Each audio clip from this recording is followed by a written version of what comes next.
Finally got my hands on the brand new version 2 of Nuphy's low profile bestseller, the Air75. Come and find out if you should upgrade, crucially why, and maybe how.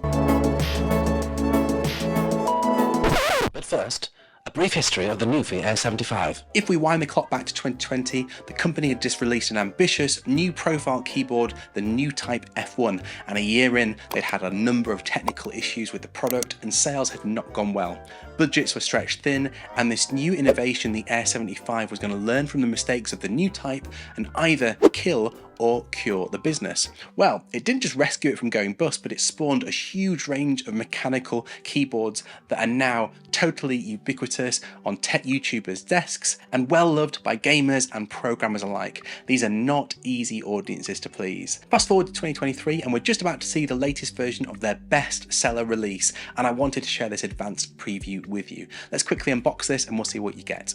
In the box there's a nice high quality braided USB-A to USB-C cable. There's a nice looking keycap and switch puller, and this has the ends helpfully labelled for newbies. In this little compartment we've got some spare keycaps in case you want to use it in Windows mode or flip the coloured keys around, or add different options like a do not disturb dedicated key. And then in here we've got some extra switches so that you can give them all a try. These are Nuphy's own switch designs. There's Wisteria, Aloe, Cowberry and Moss, and just next to these we've got the 2.4G connector and a cover and clip. Now this wireless receiver is important because whilst you can use this over Bluetooth, and let's be honest, most people will, you can connect it via 2.4G and you'll be granted speeds that are over 5 times faster compared to version 1 of this keyboard. And another big improvement here is that with the new Air75 you're going to get 1000Hz polling rates. Now if you don't know what that means, imagine you're at an airport and you are air traffic control. The planes are basically pieces of data from the keyboard and the runways they run on represent the connection to the computer. The polling rate is how often you, as the controller, check the landings for incoming planes. So if you check the skies 100 times a second, which is 100Hz polling rate, you're quite likely to catch every plane promptly as they come in. But if you start checking 1000 times a second, which is 1000Hz polling rate like this keyboard, you're practically monitoring things in real time, which means you catch and manage every plane the instant they arrive. There you go. 1000Hz is really fast. Back to the box, there's some other boring stuff in here like a quick start guide and some stickers. Actually, these stickers are pretty cool. And of course, we have the new board itself. If you haven't got one of these keyboards and you're thinking about it, I'm going to go out on a limb here and say this is the best low profile keyboard at 75% size you can buy for the money. If you're watching this and you're in my position, you probably already bought the original Air75 and you're wondering, well, is it worth upgrading? Well, let's go over what's different.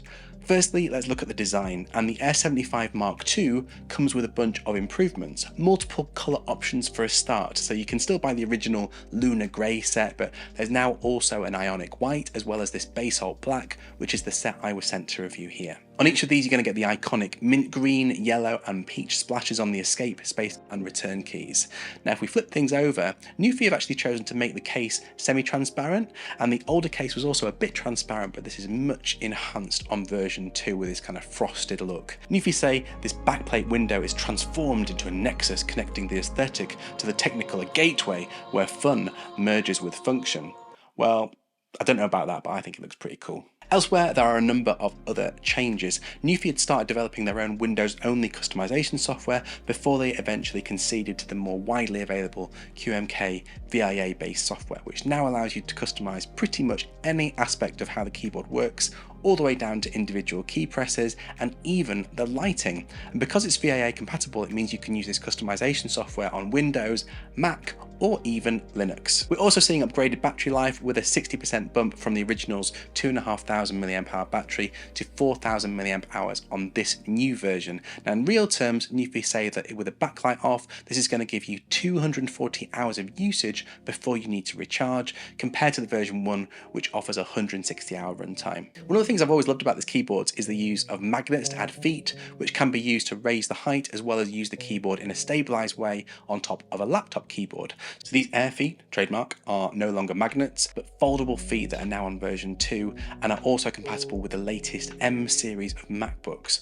Plus, they can now be used inside a new folio case if you want to take your keyboard with you. And finally, there are a bunch of new switches to choose depending on your preference. Now, choosing switches for a mechanical keyboard is like picking the perfect wine for dinner. So just as each wine has got its own bouquet and body and finish suited for different palates and dishes, each switch offers a unique kind of tactile feel, sound and responsiveness. And just like wine, there's no one size fits all. The best switch is often a matter of personal preference and the occasion or task at hand. It's important to know that whilst Nuphy have built this to be fully hot swappable, these are all mechanical switches and the board isn't compatible with optical switches. On the version I'm testing, I've got these alloy switches installed. These are linear and have got the lowest actuation force of all the switches on offer. A low actuation force on a keyboard switch basically means it requires only a light touch or a minimal force to press the key and register a keystroke. This type of key can be really beneficial for rapid typing or gaming where quick key presses are essential. However, it also might lead to more accidental key presses if you're not used to that kind of sensitivity. It's a bit like having a car with a light accelerator pedal.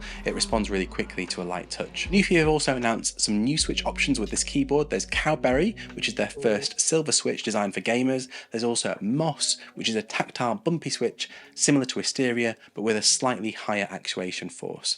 Now if you prefer Gateron, reds, browns or blues, you can also spec it with those if that's your thing. Up top, as with their other boards, there are tons of keycaps to choose from, including some shine through options if you like burning the midnight oil and seeing your keycaps light up. And talking of lights, there's absolutely all sorts going on here. Look at all these options that you've got. And I'm not normally a fan of rainbow, unicorn style RGB lights, but these pulsing lights on the sidebars are really pleasing to look at. They're functional too, so this left hand one will show you at a glance when you've got caps lock on, and if you're in wired mode. This one on the right will also show you things like battery status at a glance if you're going to need to plug it in. And there's plenty of lighting display options here, from those that are a bit more in your face to more subtle hints, plus you can always turn them off entirely if you want to conserve the battery. So obviously these are the standard double shot PBT keycaps, so this will look much cleaner and clearer if you get the shine throughs. Now if you're quick, you can get a free set of shine through keycaps with a pre-order before 22nd of September, but even after then they're not too expensive to pick up. Onto the sound and feel then. Remember that aha moment when you first typed on a mechanical keyboard? For me, it was like switching from an old sofa to a super plush recliner. That satisfaction and feedback from mechanical boards is something I've really grown so used to in the past few years, and to be honest, I think I've opened a bit of a hobby box here that I just can't close. I was really keen to find out if the Air75 version 2 felt just as grand as the first, so we'll do a quick typing test and a comparison. And before we do, remember that my version 1 has got the Wisteria switches installed and the version 2 has got the alloy switches. So it's not exactly a like for like comparison, but let's take a look and a listen anyway.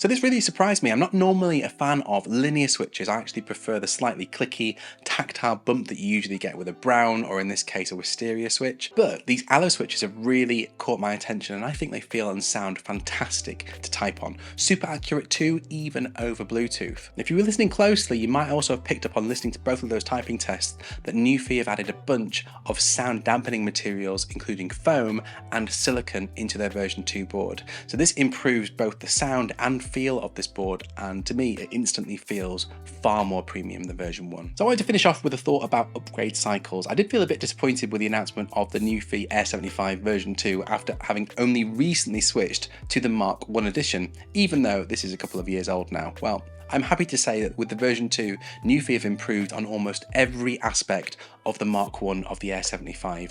They've really clearly listened to their customers' wants and needs, and they've produced a keyboard that looks, sounds and feels really special. Now, if I was being really picky, the only thing I'd mention that I think could still be improved are the borders on the frame. So if you compare the look of this to something like the Keychron K3 Pro, it doesn't look quite as neat in terms of the keys sitting flush with the edges of the frame. But Honestly, this is a really small gripe, and I would gladly trade the slightly larger frame in exchange for the typing experience you're going to get here with the version 2 Air 75. Onto pricing, this comes in at a reasonable $119 for the version 2, with the version 1 dropping to $109, although discounts are available. Now, at the time of making this review, the version 2 is in pre-order for just a few more days, so you can pick up some handy discounts on things like extra switches, plus their brand new folio carry case, and more if you get your order in quickly. They very kindly offered a discount code for my viewers too. If you want 10% off anything in their store, just use the link in the description and the code TMG10 when you check out. If you do, you're going to be helping support the channel. Finally, if you're new to low profile keyboards, you might want to check out my rundown of the best 75% size boards you can buy, where among other things, I compare them to various Marvel superheroes. Want to find out who's who? It's just up here when you're ready. See you next time.